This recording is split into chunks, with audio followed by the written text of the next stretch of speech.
నమస్కారం అండి. మనం ఇప్పుడు పవని నిర్మలా ప్రభావతి గారు రచించిన 'గొడ్రాలు' అనే కథను విందామా? ఈరోజు హైదరాబాద్ నుంచి విజయవాడ నుంచి 2 ఉత్తరాలు వచ్చాయి జయ. గది గుమ్మంలో అడుగెడుతూ అంటున్న భర్త మాటలకు కుట్టు మిషన్ ముందు కూర్చుని గౌన్ మీద ఎంబ్రాయిడరీ చేస్తున్న జయమ్మ తలెత్తి చూసింది. విశేషాలు ఏమిటి అన్నట్లు కళ్ళు ఎగరేసింది. విజయవాడలో మీ తమ్ముడి పెళ్లికి ముహూర్తం పెట్టుకున్నారట.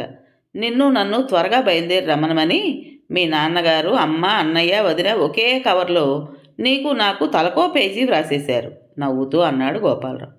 "ఉహుం, 2 రోజులు ముందుగా పెడితే చాలులేండి. మా అక్కయ్యలు చెల్లాయి ఎలాగూ ముందుగా వస్తారు. మిమ్మల్ని ఇక్కడ ఇబ్బంది పెట్టి నే వెళ్ళి మాత్రం చేసేదేముంది? మరి ఆ రెండో ఉత్తరం" అంది జయలక్ష్మి గౌన్ జాగ్రత్తగా మడిచి మిషన్ డ్రాయర్లో పెట్టి మిషన్ మీద డోమ్ వేస్తూ. "హైదరాబాద్లో ఉన్న నా స్నేహితుడు రామారావుకు అనాథ శరణాలయంలోని ఓ బిడ్డను తెచ్చుకుని మనం పెంచుకునే విషయంలో ఆ అనాథ శరణాలయం అధికారులతో మాట్లాడి వారి నిబంధనలు ఏమిటో వ్రాయమని వారం రోజుల క్రితం ఉత్తరం వ్రాశాను. అతడు ఆ వివరాలన్నీ వ్రాశాడు. ఓ 10 రోజుల్లో వచ్చి మనకు నచ్చిన బిడ్డను తీసుకెళ్లొచ్చని వ్రాశాడు. ఎలాగూ విజయవాడ పెళ్లికి వెళ్తున్నాం కదా, అట్నుంచి అటు వెళ్ళి వద్దాంలేండి మీకు వీలైతే అంది వంటింటికేసి నడుస్తూ. క్షణకాలం గోపాలరావు నివ్వెరపోయాడు. తను చెప్పిన 2 కబుర్లు ఆమెలో తను ఆశించిన ఉత్సాహాన్ని కలుగజేయలేదు. పైపెచ్చు చూద్దాంలేండి అన్న ధోరణిలో నిర్లిప్తంగా ఉంది. "భోజనం చేద్దురుగాని రండి" అంది జయలక్ష్మి లోపల నుంచి. డైనింగ్ టేబుల్ ముందు కూర్చుని మౌనంగా తల వంచుకుని అన్నం కలుపుకుంటున్న ఆమె కేసు చూస్తూ అన్నాడు గోపాలరావు. "ఇంతకు నీకు ఆడపిల్లని పెంచుకోవాలనుందా మగపిల్లాడినా?" ముద్ద నోట్లో పెట్టుకోబోతున్న జయలక్ష్మి మృదువుగా నవ్వింది. "ఇంకా 15 రోజులు టైం ఉందిగా. ఇద్దరం నిదానంగా ఆలోచించుకుందాం. మీరు భోజనం చేయండి. మీకు కాలేజీకి టైం అయిపోతుందల్లే ఉంది." ఇక తరచి తరచి అడిగినా ఆమె ఏమీ చెప్పదని తెలుసు గోపాలరావుకి. మౌనంగా భోజనం ముగించి వెళ్ళిపోయాడు. ఆయన కారు కదిలి వెళ్ళాక గేటు వేసి వెనుదిరుగుతున్న జయలక్ష్మికి ఎదురింట్లో ఉంటున్న బ్యాంక్ ఏజెంట్ ప్రభాకర్రావు భార్య రేణుక మాటలు గట్టిగా వినిపించాయి. ఆవిడే జయలక్ష్మి గారంటే, ప్రొఫెసర్ గోపాలరావు గారి భార్య. పిల్లలు లేరు పాపం. చివ్వున వెనుదిరిగి చూసింది జయలక్ష్మి. రేణుక ప్రక్కవాటాలో కొత్తగా అద్దెకు దిగిన ఎకనామిక్స్ లెక్చరర్ వాసుదేవరావు భార్య పద్మజకు తన పరిచయం చేస్తోందన్నమాట. ఆ చివరి పాపం ఏమిటో బోధపడలేదు జయలక్ష్మికి. అందుకే అదోలా ఉంది. పద్మజ సానుభూతి చూపుతోంది. "ఎలా ఉన్నాను?" పెద్దగా అంది జయలక్ష్మి. అనుకోని ఆ ప్రశ్నకు వాళ్ళిద్దరూ నిర్విణ్ణులైనారు. "అబ్బే ఏం లేదు, మిమ్మల్ని పరిచయం చేయమన్నారు ఈవిడ. సాయంత్రం తీరిగ్గా వస్తాం" అంటూ బెదిరిపోయినట్లు లోపలికి పరిగెత్తింది రేణుక. ఆ పద్మజ కూడా అనుసరించింది. చిచ్చి, ఏం మనుషులు! చిరాగ్గా లోపలికి వచ్చింది జయలక్ష్మి. ఇలాంటి వారి సానుభూతి అంటే ఆమెకు తగన అసహ్యం. తనకు పిల్లలు లేకపోవడం అన్నది ఎవరినీ బాధించే సమస్య కాదే. ఇదో రకమైన హింసాత్మకమైన ఆనందం. ఎదుటివారిలోని బలహీనతను తెలుసుకుని దానిని పదే పదే గుర్తు చేసి హింసించటం, దానికే సానుభూతి అని పేరు పెట్టడం ఓ వింత జబ్బు.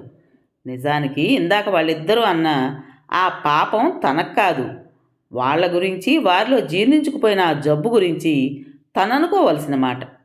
మొన్నో రోజు ఇలాగే ఓ విచిత్రం జరిగింది. జయలక్ష్మి ఆలోచనలు మొన్నటి సంఘటన మీదకు మరలాయి. శ్రావణ శుక్రవారం నాడు పేరంటాళ్లతో కళకళలాడిపోతోంది జయలక్ష్మి ఇల్లు. ఆవరణంతా గేటు వరకు పిల్లల గోలతో ఆటలతో మారుమ్రోగిపోతోంది. "పిల్లలు ఎంతమంది జయలక్ష్మి గారు?" ఎవరో కొత్త ఆవిడ అడిగింది. మొదట్లో ఈ ప్రశ్న చాలా బాధాకరంగా, భయంకరంగా, అవమానకరంగా తోచేది జయలక్ష్మికి. లేరు అని చెప్పేసరికి తల ప్రాణం తోక్కొచ్చేది. వెంటనే రెండో ప్రశ్న వచ్చేస్తుంది. అసలు పుట్టలేదా, పుట్టి చచ్చిపోయారా? అసలు పుట్టనే లేదు. అదేదో కేవలం తన తప్పులా చెప్పాలి. పాపం, ఇదే అర్థం కాని ముక్క. పోనీ గుంటూరు జనరల్ హాస్పిటల్లోనో, వైజాగ్ కేజీలోనో, మద్రాస్ జనరల్ హాస్పిటల్లోనో ఎగ్జామిన్ చేయించుకోలేకపోయారా? అదేమిటి, ఈ రోజుల్లో పిల్లలు కావాలంటే పుడతారు, వద్దంటే ఆగుతారు. అవి సలహాలు కావు, సానుభూతులు కావు. తన గొడ్రాలతనాన్ని ఎత్తి పొడవడం, తమ పిల్లల కనగల అదనపు అర్హతను ఎగ్జిబిట్ చేసుకోవడం అనిపిస్తుంది ఆ సమయంలో జయలక్ష్మికి. కానీ రాను రాను ఆమెలో ఓ మొండి ధైర్యం వచ్చేసింది. ఏమిటి వీళ్ళందరిలో ఉన్నతనం తనలో లేనిదేమిటి? ఒక్క పిల్లలు పుట్టడం అన్నదే స్త్రీ వ్యక్తిత్వాన్ని ఒరుపులేయగల అర్హత అయితే, పందులు, కుక్కలు, పిల్లులు వగైరా జంతువులు ఒకేసారి 5-6 పిల్లలను కనగల సామర్థ్యం కలిగి ఉండడం వల్ల అవి వీరికంటే గొప్పవి. పరధ్యానంగా ఉన్నారా జయలక్ష్మి గారు? మీకెంతమంది పిల్లలని కొత్తగా వచ్చిన సుభద్రగాడు అడుగుతున్నారు గట్టిగా పిలుస్తూ అంది వైదేహి. వైదేహి కవల పిల్లలిద్దరూ చాలా చక్కగా అందంగా బొద్దుగా ఉంటారని ఆ వీధి వారంతా ముద్దు చేస్తుంటారు. అదో గర్వం వైదేహికి. జయలక్ష్మి ఆలోచనలు వదిలి నవ్వింది. చాలామంది లెక్క పెట్టలేదు. వైదేహితో పాటు సుభద్ర కూడా షాక్ తిన్నట్లు చూసింది. అంతలోనే అది కప్పిపుచ్చుకుంటూ నవ్వేసింది. పిల్లులు కుక్క పిల్లలు కాదండి జయలక్ష్మి గారు, పిల్లలు. అవుననుకోండి, మనుషుల కంటే మీరు చెబుతున్న ఆ పిల్లులు కుక్కలే నయం. వాటికెంతో విశ్వాసం ఉంటుంది. మాటలతో ఎదుటివారిని బాధించవు. ఇంతకు నా పిల్లల సంఖ్య కాదు అడిగారు? సుమారు 25 మందికి పైగానే ఉన్నారు ఈరోజు.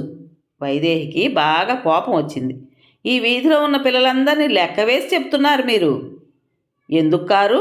వాళ్ళంతా నా దగ్గరకు ప్రేమగా వస్తుంటారు. నేను వాళ్ళను ప్రేమగానే చూస్తున్నాను.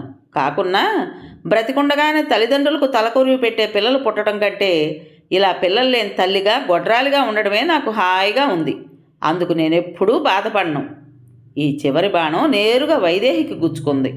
ఆమె తల్లిదండ్రులకు 4 ఆడపిల్లలు, ఒక్కడే కొడుకు.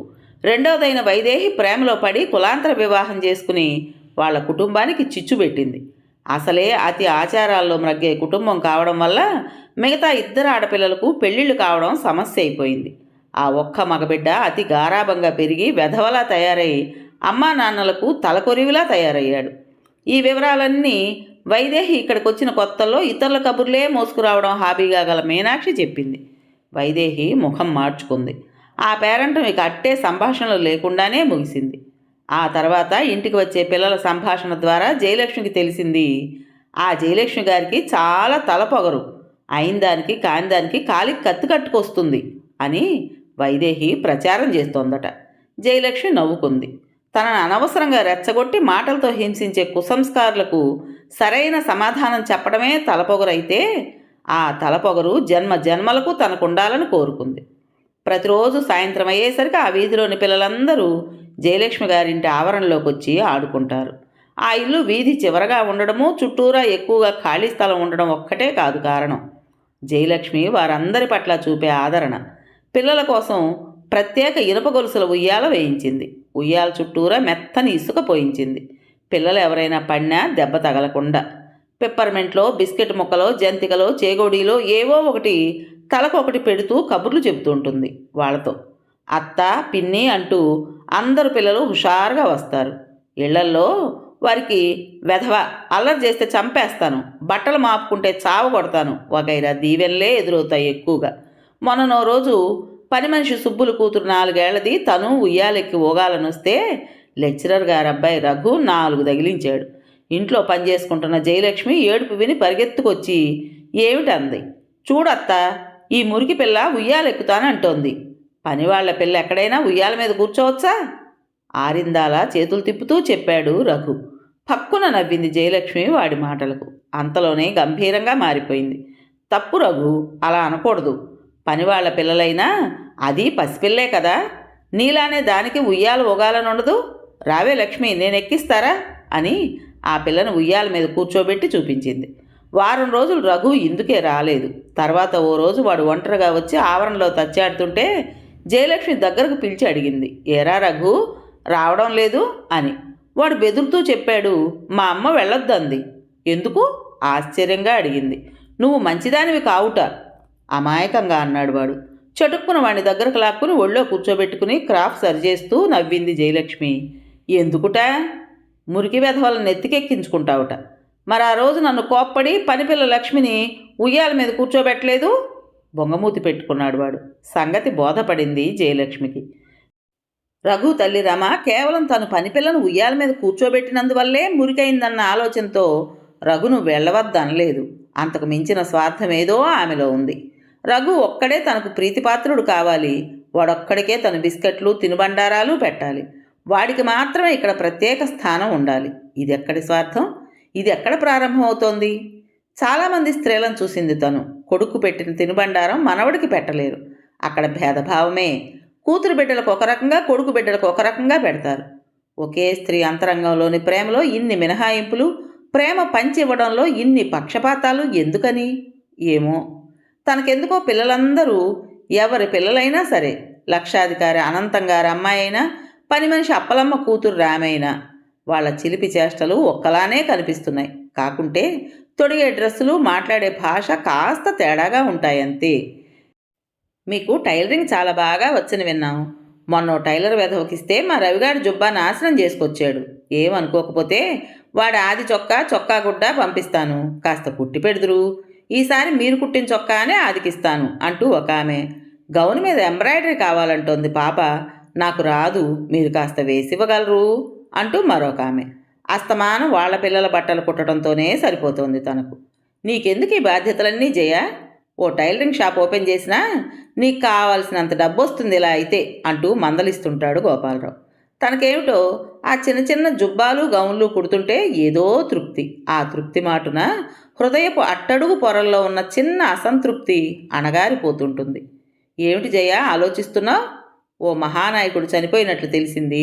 కాలేజీకి సెలవు డిక్లేర్ చేసి వచ్చేశాను. దగ్గరగా వినిపించిన భర్త మాటలతో త్రుళ్ళిపడింది జయలక్ష్మి. ఆమె ఆలోచనలు ఎక్కడెక్కడికో ఎగిరిపోయాయి. బిలబిలమంటూ పిల్లలు ఎవరో ఆవరణలోకి పరిగెత్తుకొచ్చారు. 10 రోజుల తర్వాత జయలక్ష్మి, గోపాలరావు విజయవాడకు బయలుదేరారు. జయలక్ష్మి సూట్ కేసుతో పాటు డిక్కీలో పెట్టిస్తున్న సరంజామా చూసి నిర్ఘాంతపోయాడు గోపాలరావు.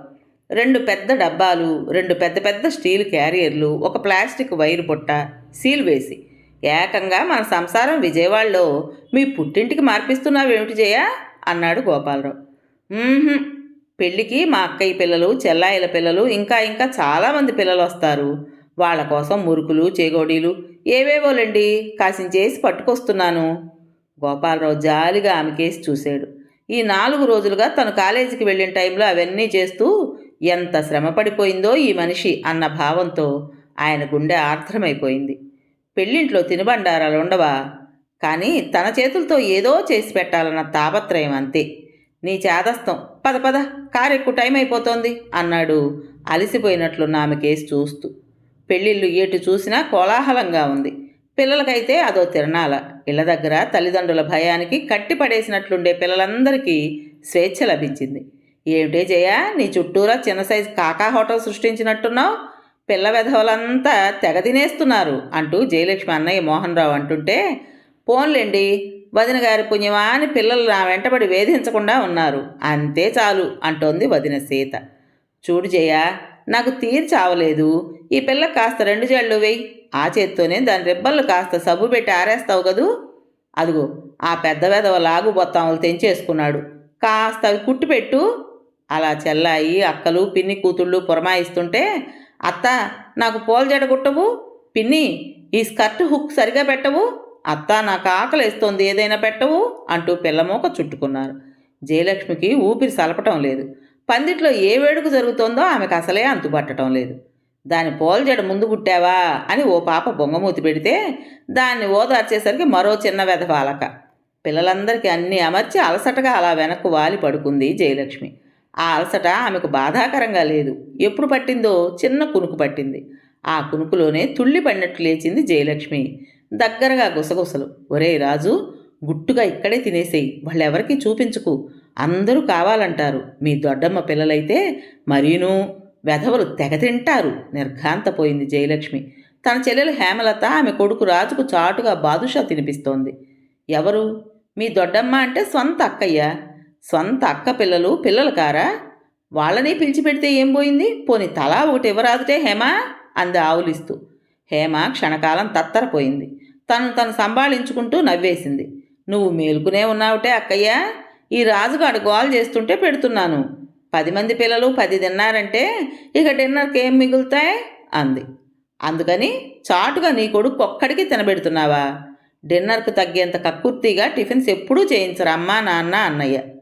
పోన్లే, నేనే చెడ్డదాన్ని. నా బిడ్డకు ఒక్క బాదుషా పెట్టుకున్నాననే కదూ నీ ఏడుపంతా అక్కసుగా అరిచింది హేమలత. అది కాదే హేమ, ఏదో చెప్పబోయిన జయలక్ష్మి మాటలకు అడ్డొస్తూ వెర్రిగా అరిచింది హేమలత. ఏది కాదు? కనిపెంచే వాళ్ళకి తెలుస్తుంది కడుపు తీపి. రాజుగాడు ఏ స్వీటు తిండు, ఇదొక్కటే తింటాడు. అందుకని కాస్తంత పెడుతుంటే చూడలేకపోయావు. పొద్దున వాడు లాగు బొత్తాములు కాస్త కుట్టి పెట్టమంటే అందరి పిల్లలకు అన్ని పనులు చేశాక చివరగా వాడు ఏడుస్తుంటే కుట్టిపెట్టావు. నీ గుణం నాకు కొత్త ఏమిటి?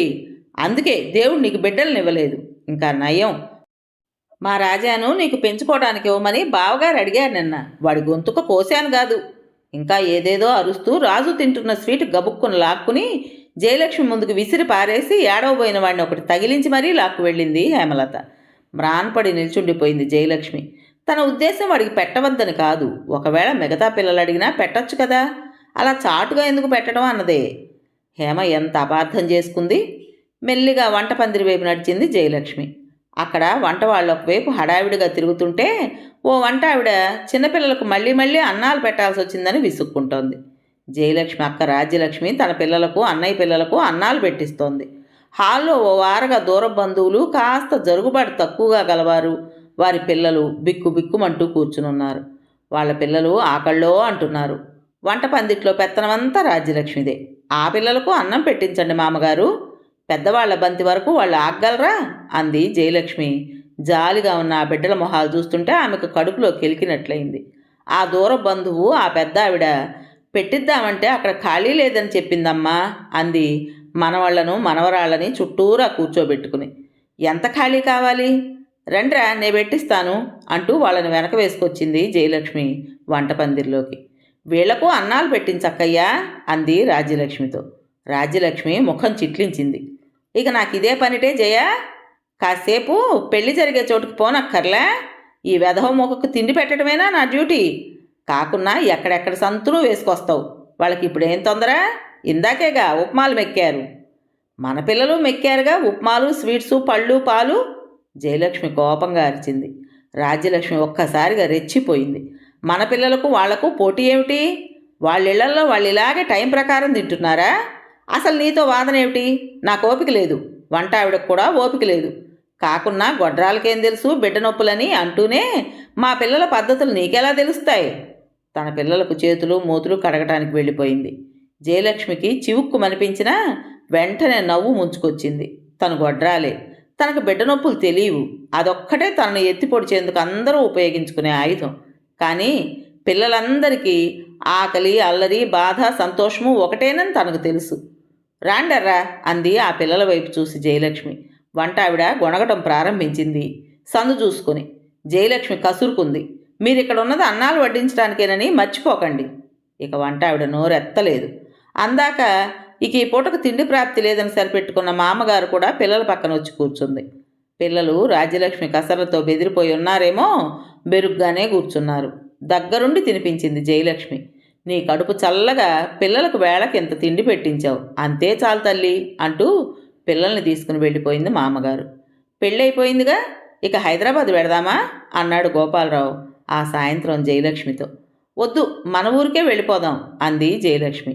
అనాథ శరణాలయంలో గోపాలరావు మాటలు పూర్తి కాకముందే దృఢంగా అంది జయలక్ష్మి.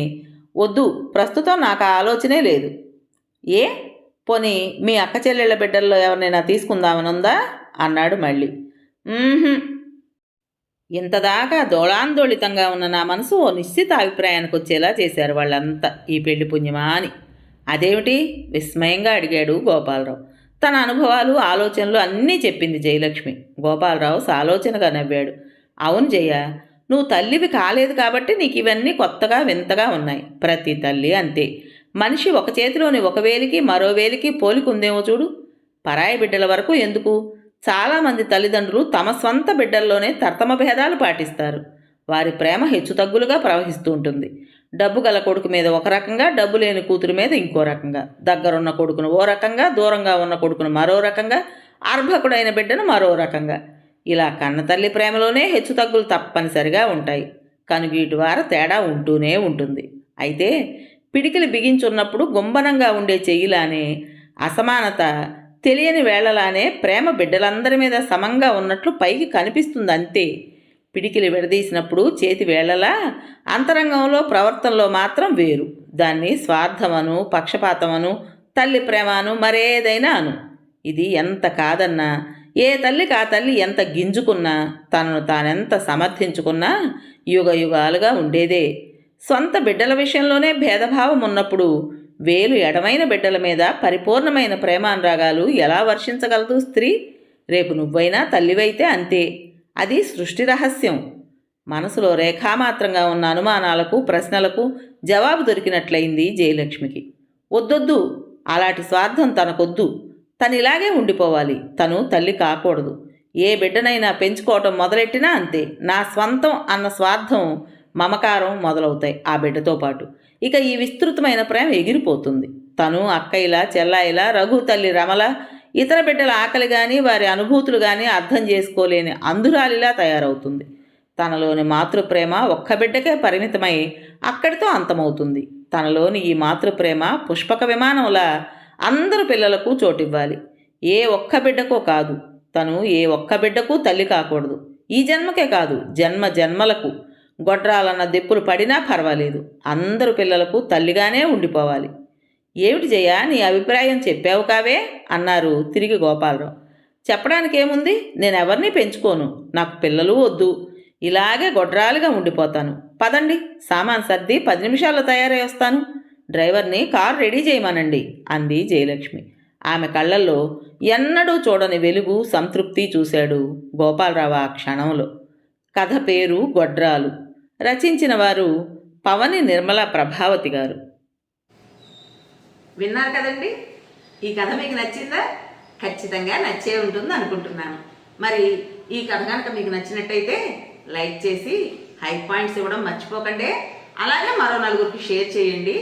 మరి ఇంత మంచి కథను మనకు అందించిన రైటర్ గారికి మనస్ఫూర్తిగా మనందరి తరపున ధన్యవాదాలు తెలియజేసుకుంటూ రేపు మరో మంచి కథతో మీ ముందుకు వస్తాను. అప్పటి వరకు ఉంటానండి.